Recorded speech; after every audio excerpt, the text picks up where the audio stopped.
Today, let's match up two of the most iconic anime duos, Naruto and Sasuke versus Gon and Killua. To begin, let's set some ground rules. For the sake of simplicity, we're going to equalize stats. Naruto and Sasuke, even at the end of part 1, scale well beyond Gon and Killua's capabilities, and fights like these are much more fun when we can really dig deep and analyze their tactics, abilities, and some unique interactions between the combatants, instead of concluding these fights based purely on the immense speed or strength differences between two completely separate pieces of media. With that, let's get into the stats. Naruto, even as a kid, is an absolute menace. The amount of buffs and hacks he has due to being an Uzumaki with the Nine Tails is ridiculous, even if you don't account for the later added status of being the transmigrant to Ashura. And let me stop you right there. Transmigrant doesn't mean what you're thinking. With Naruto's immense pool of chakra, he really does three things. He summons clones, conjures a million versions of the Rasengan, and of course, he throws hands. I'm not saying his mentors were bad at their jobs, since things turned out okay, but Naruto should have been a beast-level prodigy surpassing Itachi or Minato. But instead, they decided to let the most powerful potential the shinobi world has ever seen live alone in a ratty apartment, surviving off of cup of noodles. Hiruzen really fumbled the bag on this one. Gotta shinobi my ass. In chapter 1 of the Naruto manga, before Naruto was even a genin, he was able to generate 1,000 clones on his first real attempt at the technique. Nobody even into the most recent chapter of Boruto has ever come close to this number of clones, and that was in chapter 1. If we move forward to chapter 134, Naruto tops this feat by double and summons a staggering 2,000 clones to pummel the partially transformed Gaara. Beyond his shadow clones, he has the Rasengan. This is his iconic move, and really, it's just a spiraling ball of chakra that does ridiculous damage, if it lands. It requires Naruto to summon a clone, perform the very specific and iconic hand motions, and physically strike his enemy. Of all the shonen abilities, other than exactly one other we're going to talk about later in this video, this has to be the technique that requires the most plot convenience to land out of any other. Naruto being able to fully telegraph this jutsu, run in a straight line preaching his ninja way, and then yelling the name of the technique, only for his opponent to actually get hit by it, is wild, and I will not stand for it. If Gon or Killua are ever hit by this attack during the course of this battle, you better believe that Naruto earned it. Lastly, Naruto has the Kyuubi, and it's here where we're going to establish the rules of how we're going to be treating amps. Generally speaking, when power scaling, we'd use a tiering system linked to the numerical values that have been scaled. Tiers like Hypersonic Plus and Massively Hypersonic are, for instance, one tier apart in terms of speed. Same for AP, with City level being one tier under Mountain level. For our purposes, since we've equalized stats, we're going to look at how many tiers the character jumped in power when activating their amps, and use that value to determine how powerful the transformation is being treated. Think of this like a video game buff. Instead of calculating multipliers or percentages, we're instead applying a flat bonus within the same logical reasoning as the power scaling community would adhere to. If an amp boosts a character from hypersonic immediately to speed of light, then we view that buff as a plus 10, since there are 10 tiers of speed between the two. Let's put it into practice. Naruto's initial form saw that he was able to completely demolish a 2 Tomoe Sharingan at the Valley of the End, the same Sasuke who previously had slapped Naruto up and down a mountain by this point. It also gives Naruto insanely stupid healing hacks. Sasuke stabbed him through the lung with a Chidori and left a gaping hole in it, and within a couple of frames later, the wound was completely healed and Naruto never mentioned this wound ever again. This was complete cellular regeneration on the level of Tsunade's jutsu. This is ridiculous and will not be understated.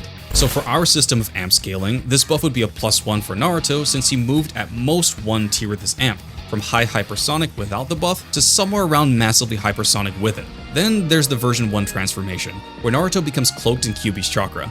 This form took Naruto to the next level and allowed him to embarrass 3 Tomoe Sharingan with the Curse Seal of Heaven level 1 activated. But not only does this transformation give him a huge stat amp, it also allows him to control and manipulate the chakra cloak around him, much like Gaara's sand, to offer offensive or defensive measures in a pinch. Numerically, it's pretty simple. It's another +1 on top of his initial form. Naruto moved from massively hypersonic and added that all-important plus to the end of it. Next, let's move to Gon. Gon is considered an absolute prodigy when considering fighting ability and nen use. What he lacks in experience, however, he makes up for in ingenuity and guts. So basically, every battle shonen protagonist at some point in their story. Despite having superhuman senses like smell, sight, or hearing, the real meat of his abilities come from nen, and his particular usage of it as an enhancer. If you haven't seen Hunter x Hunter and don't know what nen is, you can really just sum it up as the basis for their magic system like chakra, ki, or spiritual pressure. Nen allows each user to use some general abilities that are public knowledge, and with some special training, they can develop a personal ability that is specific to them. Gon's Nen ability is Rock, Scissors, Paper. Rock is his signature move and is the direct parallel to the Rasengan that I was talking about earlier.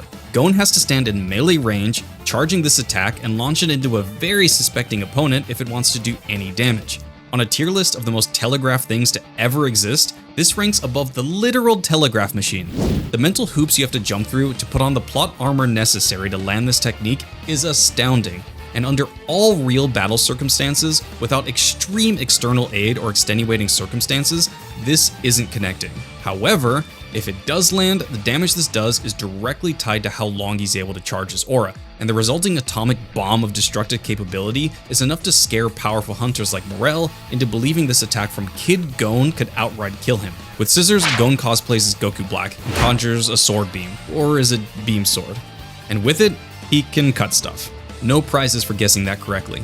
Paper, breaking all naming conventions, has nothing to do with the properties of paper in composition or shape. It's a spherical ki blast for a lack of a better explanation. It does really poor damage and really shouldn't be considered in the grand scheme of Gon's primary abilities. Finally, there's his limitation transformation. Technically speaking, this is a trump card that trumps other trump cards. By making what is effectively a binding vow, Gon sacrifices both his lifespan and ability to use Nen entirely, to age himself forward to a point where he can assuredly defeat Pito. The amp is absolutely massive and allows him to trounce the catbug Pito, who previously had a pretty easy time handling every single opponent that came their way.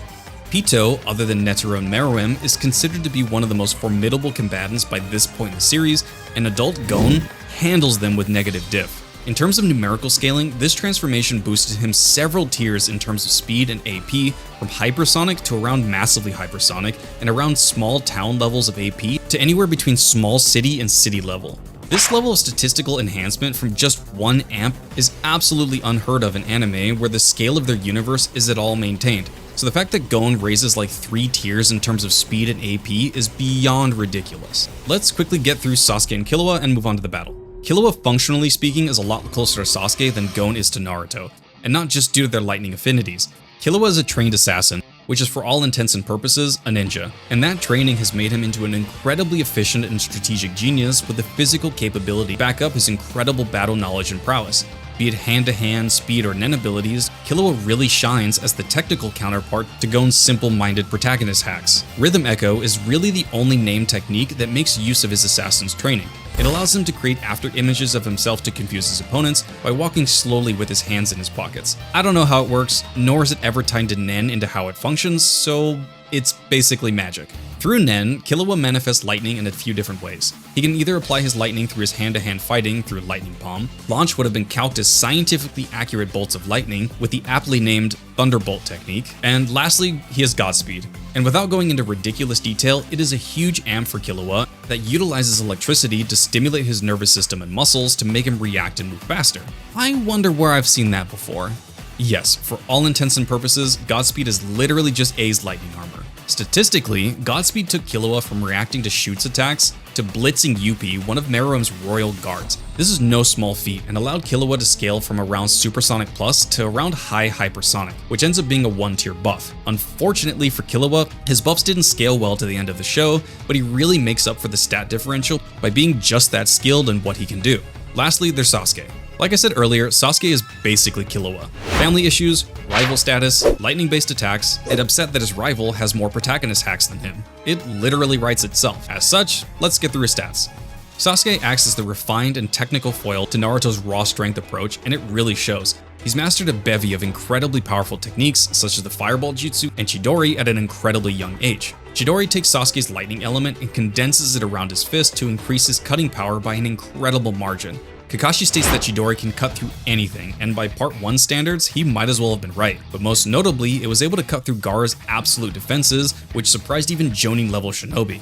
It's no joke. Fireball Jutsu. Well, if we're looking at what this jutsu, or any other fire jutsu has accomplished across the show, we're left with a stinking pile of nothing. Unfortunately, for our viewing pleasure, it would have probably been way too graphic to actually immolate and burn someone to a crisp in a kid's show. But, in theory, this jutsu has the energy potential of around 77 billion joules, or in layman's terms, around city block levels of AP. And that was Sasuke during the Bell test. Finally, we have Sasuke's unique abilities. The Sharingan is the Uchiha's Dojutsu, which boosts Sasuke's perceptive abilities and debatably acts as an amp in the sense of buffing his speed and AP. However, for the sake of simplicity, since it does definitely amp Sasuke's reaction time and allows him such a level of precognition that he can completely turn the flow of battle against initial form Naruto, who previously dog-walked him. Therefore, we'll consider it a 1-tier buff. Perseal is just the free trial version of Sage Mode, and as such, amps Sasuke's physical parameters and chakra manipulation by a considerable margin. With Curseal of Heaven level 2, Sasuke demolished V1 Naruto in what was not a close match whatsoever. Naruto got washed and Sasuke got away unscathed. And since we calculated initial form to be a 1-tier buff and V1 to be a 2-tier buff, I too will be using that scaling for Curseal of Heaven since the amps are relatively close. Because we're trying out a new style of simplified scaling, I'll throw a couple of graphics on screen to recap each combatant's skills, buffs, and techniques before we jump into battle. As we begin our battle, let's say in a cell game style arena, since it offers no benefits to any combatant, we have to look at the tactical awareness of each duo and see who initially would carry the flow of battle. In my opinion, despite Naruto and Sasuke being on the same team, their coordination has never been particularly notable with the exception of a few key cases. As we well know, Naruto is a numbskull and would charge in head first with little assessment of the battlefield. Meanwhile, Killua has taught Gon to temper his emotions to some extent and react more logically when in battle. Couple this fact with the idea that Gon and Killua's relationship has never really been adversarial, and we have a great mixture for perfect teamwork, which they have showed time and time again throughout the series. So, Naruto charges in, summoning a few clones, Sasuke activates his Sharingan and follows as quickly as he can. Sasuke now buffed 1 tier and given an incredible amount of precognition, so long as he can fight without needing to worry about Naruto, he'll absolutely win the close quarters exchanges. But here we'll introduce what an incredible counter Killua is to Sasuke, in theory. Assuming Killua utilizes Rhythm Echo, as he often does when beginning serious fights, the interaction between the Sharingan and this technique is pretty interesting. The way the Sharingan reads movement is by looking at muscle contractures and minute movements to predict how a person will end up moving. But Rhythm Echo not only is not derived from Nen, as far as we know, but also creates seemingly real illusions meant to purposely throw off more skilled combatants from reading his movements. If the Sharingan needs to look at minute movements in order to work effectively, and Sasuke should have no idea which Killua is the correct one, we'll find that this technique is an effective counter to the Sharingan's perceptive abilities. Remember that even Kaguya couldn't tell the difference between Naruto or his clones. Only Madara showed that capability, but that's more likely due to the fact that he fought Tobirama, the creator of this jutsu, for so many years.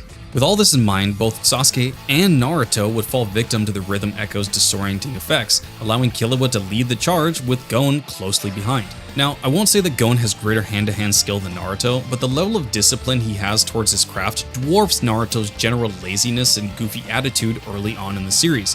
Therefore, with Killua's help, the two dispatch the clones and take the fight straight to Naruto and Sasuke. Killua can freely launch thunderbolts, which travel at ridiculously high speeds and do incredible damage if they land. So the minute Killua shows his hand and launches one straight at Naruto, of course Sasuke has to step in the way and guard it by focusing his own lightning chakra into his palm in a similar fashion to what Kakashi did against Kakuzu. But even a master like Kakashi was unable to fully discharge the lightning energy before taking damage to his own arm. So we can surmise that Sasuke too would take significant damage to his fighting arm amidst this exchange. In this time, Gon recognizes his partner making an opening and heads straight to launch a devastating blow against the semi-vulnerable Sasuke. But it's in this exchange that the ever-clever Naruto used the cover of Sasuke and Killua's clash to summon a clone and form a Rasengan to launch directly into Gon. Fortunately for Gon, during the training arc on Greed Island, the duo learned to redirect their Nen using Ryu to adapt to a situation, whether it needs more defense or allows more offense. In the last possible second, he transferred his Nen to his fist to supplement his defensive capability, given that any layman could tell that a Rasengan was infinitely more powerful than a regular punch. Gon is at this point launched back with his arm severely damaged in a similar manner to Sasuke's. Both are still usable, but definitely weakened after this exchange. Sasuke at this point, with the pain dealt to his arm and the blood-pumping adrenaline of battle, activates his curse heal and re-engages with his new sense of power. Killua, recognizing that Gon is taking some serious damage, reacts to Sasuke's obvious power-up, utilizing Gyo to see the flow of chakra being multiplied inside of Sasuke. In response, he does what any sensible person would do and activates his Godspeed. Taking into account Godspeed's 1-tier amp and Sasuke's Curse Seal of Heaven level 1, plus his 3 Tomoe Sharingan, Sasuke outmatches him in raw speed. But with Rhythm Echo acting to somewhat neutralize the Sharingan's abilities, this fight is closer than it may seem. So Sasuke performs his hand seals and uses his Chidori technique. With the lightning buzzing around his fist and the huge speed difference he has over Gon, he of course targets him. With the roles now reversed, Killua would step in to neutralize Sasuke's attack, and again we need to discuss what a horrible counter Killua is to Sasuke. Not only does Killua demonstrate an inhuman level of resistance to lightning-based damage, but he has also been seen to absorb electricity to charge his own attacks. Whether or not he could absorb the chakra-based lightning that Chidori is made of is a bit controversial. But in the Naruto verse, elemental jutsu tends to act and react in a similar fashion to its scientific counterpart. Lightning is used to stimulate the nervous system like an electrical charge, as seen with the lightning chakra mode. So it's not an outlandish assumption to say that Killua could potentially absorb the Chidori, enough to completely neutralize any damage it could do, especially when coupling this with his aforementioned resistance to electricity-based attacks. This is the logic we'll operate off of and move from there. So Killua counters Sasuke's attack and lands a devastating blow, directing a huge amount of electricity back to Sasuke in their exchange and sends him flying back, with Sasuke taking considerable damage and appearing incapacitated. Naruto now peers into his subconscious, unwillingly, and succumbs to his emotions, skipping right over initial form and finding himself cloaked in the Kyuubi's red chakra, entering his V1 state. In a flash, Naruto releases a huge amount of chakra arms that come flying at Gon and Killua, who are immediately overwhelmed by the huge power difference between this version of Naruto and anything they've ever seen. With 2 tiers of buffs over Gon and 1 over Killua, the ease in which Naruto completely demolishes these two with a flurry of his chakra arms that neither Gon nor Killua can properly deal with. In this dire situation, Gon digs deep and makes his binding vow, summoning all the power he'll ever have by aging himself forward to his adult form and releasing such a huge outpouring of energy that Naruto's attacks are briefly mitigated. With his incredible speed, Gon launches forward, pummeling Naruto before unleashing his rock technique and completely punching straight through Naruto's torso. Killua follows up and launches a lightning bolt to further cement the damage dealt to Naruto, even through his Kyuubi cloak. With both of the Team 7 duo seemingly neutralized, at least by the knowledge of Gon and Killua, we now not only see Naruto's chakra flare as the insane regen of his Uzumaki bloodline, and reinforced by his Kyuubi chakra, see that his gaping wound heals almost instantly, but we also see waves of Sasuke's dark purple chakra burst forward as he takes on his Cursed Seal of Heaven level 2. With a Vermilion Rasengan and Black Chidori taken in hand, both Naruto and Sasuke burst forward, both at incredible speeds that leave neither Gon nor Killua time to escape, leaving Gon barely any time to charge his rock technique and Killua to activate his lightning palm. With 100% of their Nen forced into rock and lightning palm, the 4 combatants clash, Naruto clashing with Gon and Killua with Sasuke. The release of power is of course great, and as the smoke clears, we are left with the Team 7 duo standing nearly unscathed, with Killua completely neutralized, and Gon still standing with considerable damage done to his attacking arm. You can kind of tell how the rest of the fight would go from this point, and since Gon is a top tier protagonist, I won't carry on and tell you how badly he's dog-walked by Naruto and Sasuke until nothing's left but a red smear and a memory. I wouldn't want to embarrass Gon like that. Naruto and Sasuke come out on top here, for reasons that are more than obvious. In a long game, Gon and Killua just don't have the legs to deal with a nigh infinitely regenerating Naruto with a nigh infinite store of chakra, nor do they have the firepower to deal with Sasuke when utilizing his Cursed Seal of Heaven level 2 with his Sharingan. Unfortunately, Killua just doesn't scale as high as Gon does by the end of the series, and therefore couldn't be awarded a higher multiplier for his Godspeed amp, which ultimately began making wrinkles in their otherwise solid coordination as a pair. If we took away all transformations, this fight is way too close to call, given how ridiculous a counter Killua is to Sasuke. But I can't say with any certainty that Killua could absorb enough of the completely overwhelming energy that Sasuke is carrying through his Senjutsu enhanced Chidori to neutralize enough damage not to be completely decimated immediately. This was the same attack that knocked V1 Naruto out cold and sent him to the hospital. And Gon, despite sacrificing so much with his binding vow, can only do so much against Naruto's gargantuan levels of power, versatility, regen, and chakra stores. If Gon were to naturally age, train, and fight Naruto at this point, we'd see Gon having even the slightest chance here. But due to the limitations of his transformation, we truly cannot conclude that he could stand up to Naruto forever or deal with him quickly enough to end the fight. So today, Naruto and Sasuke leave as the winners with low to mid difficulty under the circumstances that I've laid out. Thanks for watching. I really hope you enjoyed. Please do the YouTube stuff, it really helps. Peace.